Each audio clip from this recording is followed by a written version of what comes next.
Sofas पे, tables पे, chair पे चढ़ के कूदना,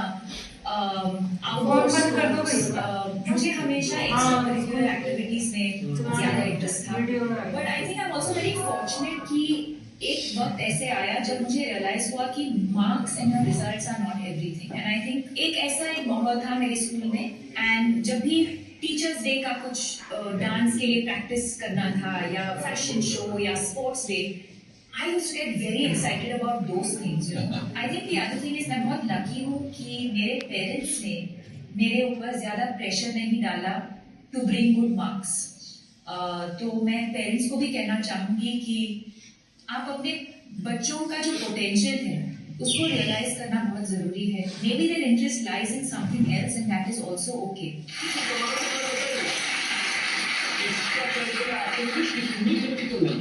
हमारे माननीय प्रधानमंत्री जी अपने बड़े सभा में कहते हैं खेलोगे तो खिलोगे. बिल्कुल. तो ये खेल का जो है रोल आपकी पर्सनालिटी में भी कैसे आना शुरू हुआ? आपने कब रियलाइज किया कि इट इज हेल्पिंग यू? इन चीज़ों का जो इम्पोर्टेंस है, जब बच्चे होते हैं हम उसका इम्पोर्टेंस सभी रियलाइज नहीं करते. अब जब मैं बड़ी हुई हूँ, आई थिंक अच्छा मैं अपार्टमेंट में बड़ी हुई, अच्छा मेरे बिल्डिंग में दोस्त थे. So you don't realise as a child the importance of having friends या एक कम्युनिटी में ग्रो अप होना. Yeah so it also allowed me to just focus on other things as well, take my mind off. कभी कभी आप बहुत stress हो जाते हैं, जैसे मैं मैथ्स में बिल्कुल वीक थी और आज भी हूँ. तो before the math exam I get very stressed. तो कुछ उस चीज से एक छोटा सा ब्रेक लेना, माइंड को रिलैक्स करना, and then address it again. Sometimes you just have a fresh take on whatever you are studying, right? So I think ये सवाल ये है कि स्ट्रेस फील करना बहुत ही नेचुरल चीज है. It's a part of life. How we handle the stress I think is the important thing. आज इस प्लेटफॉर्म पे मैं ये भी कहना चाहूँगी कि पेशेंस रखना बहुत ज़रूरी है related to your exams. Exam के रिजल्ट्स हो या एग्जाम की जो प्रिपरेशन है. कभी मैं एक चैप्टर खोलती हूँ तो मैं बहुत फ्रस्ट्रेट होती थी कि एक बार पढ़ के मुझे समझ में क्यों नहीं आ रहा है ये चीज़. ये हमारे साथ भी होता है. एंड देन आई रियलाइज काश मैं 10 दिन पहले स्टार्ट करती, काश मैं उसी चैप्टर को 2 और बार पढ़ती, तो maybe I would have been slightly better prepared for that chapter. और फिर तब बुरा लगता है जब मैं एग्जाम में जाके उसी चैप्टर पे एक सवाल आता है and I'm like, अरे यार काश मैं और थोड़ा प्रिपेयर करती. एंड नॉट लास्ट मिनट, काश मैं थोड़ा पहले से prepare. But at the same time patience is an extremely important virtue. I think you can only do what is in your control. हम प्रिपेयर कर सकते हैं, we can sleep well, we can hydrate well, हम exercise करेंगे, हम meditation करेंगे. तो अब दिन का बात करते हैं उस मोमेंट की जब आपको ये रियलाइज हुआ कि शायद मुझे डिप्रेशन. स्कूल के बाद स्पोर्ट्स के बाद मॉडलिंग के बाद एक्टिंग, और मैं काम करती गई. और एक दिन ऐसे आया 2014 में जब एक दिन मैं बेहोश हो गई.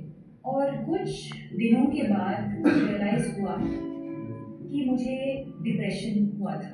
एक डिप्रेशन एक ऐसी चीज़ है जो हम देख नहीं सकते, एक बहुत ही इनविजिबल चीज़ है. हो सकता है अभी कि हमारे बीच कुछ लोग हैं जो एंजाइटी फील कर रहे हैं या डिप्रेशन फील कर रहे हैं और हमको पता भी नहीं चलेगा, बिकॉज ऊपर से मैं स्माइल कर रही हूँ, मैं सबके साथ हाय हेलो बोल रही हूँ. और ये आपने किसी से शेयर किया? बहुत टाइम के लिए मैंने किसी के साथ शेयर नहीं किया क्योंकि मैं अकेली रहती थी तब बॉम्बे में.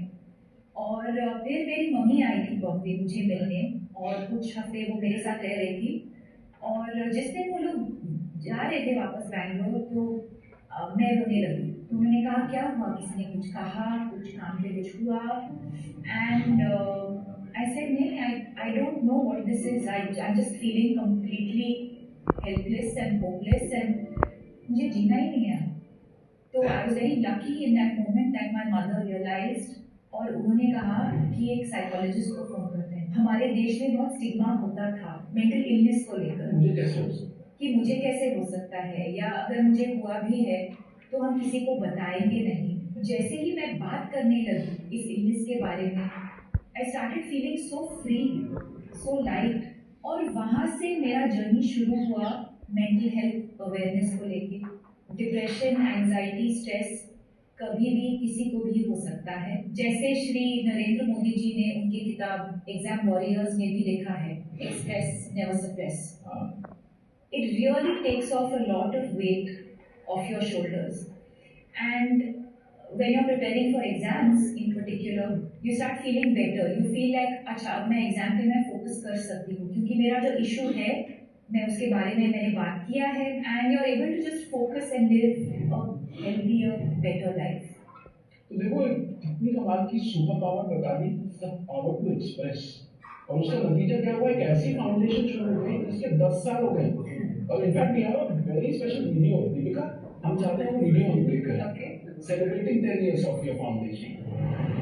The reason why I chose to speak up, I think, is because in doing so, if I can impact even one life or save that one person from taking their life because they're so down and out, I think we've achieved what we wanted to.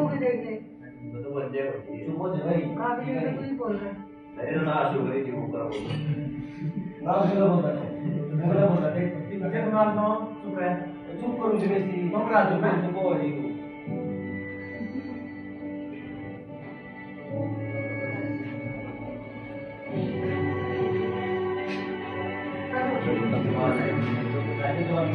अरे इधर आ जाओ।